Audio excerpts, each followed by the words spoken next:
Yes, Junet Mohamed. Mr. Speaker,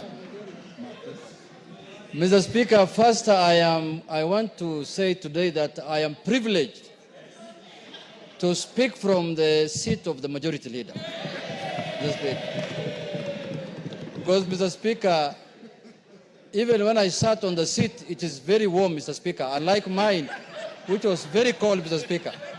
I didn't know the seats of Parliament have different warmth, Mr. Speaker. But, Mr. Speaker, I don't foresee myself leaving this seat anytime soon. I don't see myself leaving this one anytime. But having said, Mr. Speaker, as you are aware and as you have alluded to, Mr. Speaker, there is a court ruling. A ruling of court consisting of 3-judge bench, Mr. Speaker. Mr. Speaker, a court ruling has only got 2 decisions, Mr. Speaker. There is no third way about it. One is to obey it, and secondly, if you have any avenue of appeal, you exercise that right of appeal, Mr. Speaker. There is no third way about it, Mr. Speaker.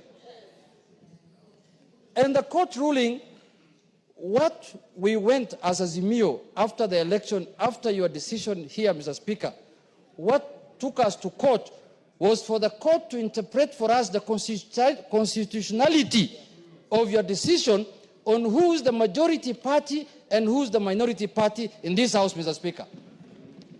And the issue of the Speaker came in as obiter, Mr. Speaker.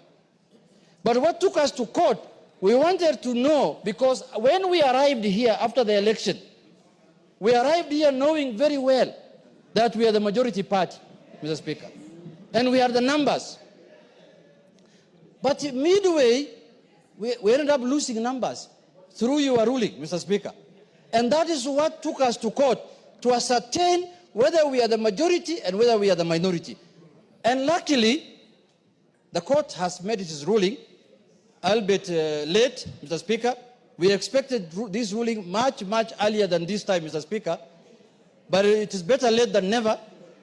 The decision arrived, and the decision has said that the Azimio party is the majority party in Parliament, Mr. Speaker.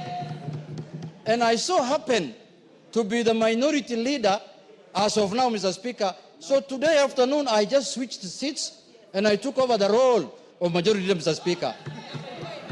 And I am capable of doing that work, Mr. Speaker.